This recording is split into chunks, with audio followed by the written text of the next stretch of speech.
In 3 minuti il TG del quotidiano La Nazione Siciliana. Gli impegni della Meloni per il sud della Sicilia.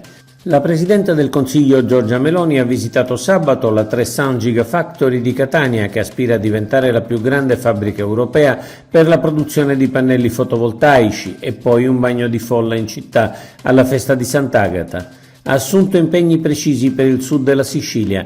Non voglio un sud che viva di sussidi, ha detto, ma voglio gli strumenti che consentano al Mezzogiorno d'Italia di competere ad armi pari. Sono parole chiarissime sulle quali non si può non concordare, chiederne il rispetto e al contempo dimostrare di saper competere, e questo è il compito delle classi dirigenti della Sicilia e del Sud.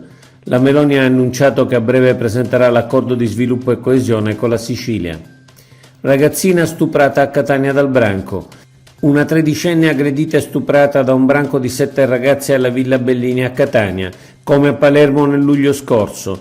Un episodio che dimostra prima di tutto l'insicurezza delle nostre città. Questa volta il gruppo era formato da 7 ragazzini egiziani accolti in strutture per minori migranti.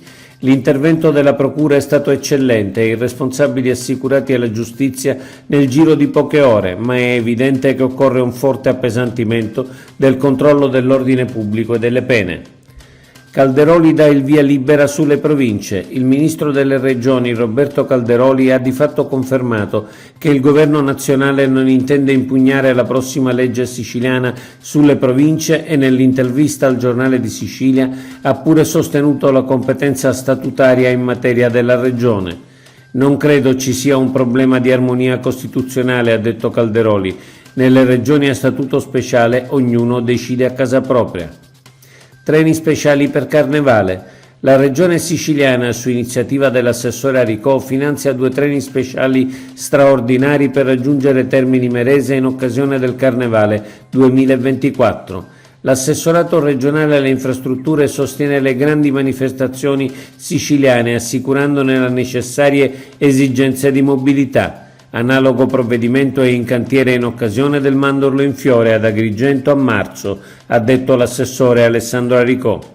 La Sicilia alla BIT di Milano. La regione siciliana è presente fino a martedì alla BIT di Milano con uno stand di oltre 1000 metri quadrati e con lo slogan Sicilia oltre le attese, un'estate che non finisce mai.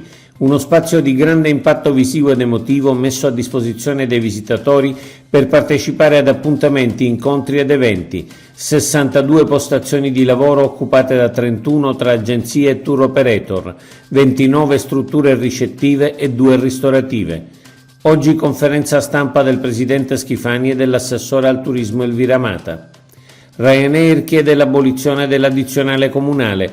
Ryanair non perde l'abitudine di trattare da pari a pari con gli stati e chiede, o pretende, agevolazioni in cambio di rafforzamento della presenza. Se il governo italiano dovesse abolire l'imposta municipale, Ryanair risponderà con un investimento di 4 miliardi di dollari in Italia, aggiungendo 40 nuovi aerei e altri 20 milioni di passeggeri all'anno e oltre 250 nuove rotte. Lo ha affermato il rappresentante della compagnia irlandese Jason McGuinness. Oggi è tutto. Per l'informazione del quotidiano La Nazione Siciliana trovate gli articoli completi su www.lanazionesiciliana.eu.